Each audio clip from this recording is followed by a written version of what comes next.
I'm Associate Professor Chris Cazzonelli. I'm a plant molecular biologist within the Hawkesbury Institute for the Environment at Western Sydney University.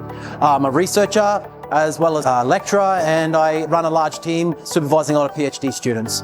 The CRC for Future Food Systems has been funding us for a few projects. One project, as you can see behind me, is running these capsicums under different light-altering films and different luminescent films to see if we can enhance growth and also promote energy sustainability. They've also funded a project that has come to a completion now, where we looked at trying to improve the efficiency of pollination in tomato. It's cost the industry billions of dollars per year to have to use mechanical ways to pollinate tomato flowers, where they use tapping wands or they use air blowers and other ways. And we thought that we could come up with a more of a non-contact way by using bioacoustics. And in that we're using sound. We figured we could use sound to go in and perhaps use that to move the flowers and move the reproductive organs to promote effective pollination.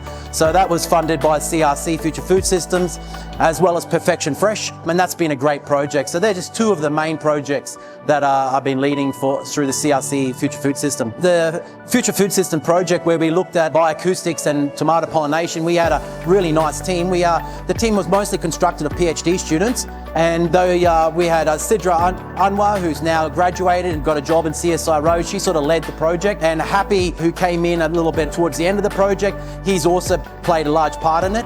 And then we had some PhD students from New England University who participated in it as well, and we had great help from Perfection Fresh. Their growers were an instrumental part, so we had Topp and Naresh Singh, and these growers really helped us to understand tomato pollination and what were the problems. And we brought in Professor Chun Wang from the University of New South Wales. He's a mechanical engineer, and he used various tools and equipment to look at the frequency of like the traditional vibrating wand. What sort of frequency was that applying to the flower when you put it on the truss on the tomato plant? So we were able to measure the frequency, and then we used various other devices to look at the acceleration and the velocity of those flowers. And using that, we were able to then test various speakers, and we came up with a subwoofer speaker as being ideal, where we could get anywhere from 50 hertz up to around about 10,000 hertz. Now, bee buzzes a flower typically around about 50 to 400 hertz, and the bumblebee has a very effective way in causing buzz pollination. So what we thought is, if we can measure the frequencies and acceleration of these of sound and how it affects the flower and find those ideal frequencies, we might be able to simulate what the bee does. We looked at the flower and we found frequencies of 50, 250, 1,000 and 10,000. We saw these peaks in acceleration, and they became our testing points to apply those frequencies to difficult to pollinate tomato cultivars in order to see if we could get effective pollination. And indeed we did. We thought that we could save a lot for the industry by creating a precision pollination automation technology, and that sound could be that way because we would not be moving air. Project's gone really well, and we successfully completed that project within 6 months. We published our research recently in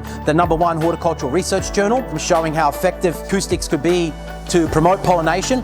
And what we indeed showed was that the sonication could promote seed set and fruit size as effective as conventional techniques such as the vibrating wand. So right now that we've published our research, we're looking for industry partners. We're working with the Future Food Systems. We're working with the IP departments at Western Sydney University and University of New South Wales, keeping our collaboration strong as a team to see if we can find some industry partners who have sonication technology, sonar technology, something that we could put onto the end of a robot. We're talking about small little speakers that would have to produce anywhere from 50 to 10,000 hertz frequency. I'm really positive about food production. The things we're doing in this high-tech glass house here is about a circular economy.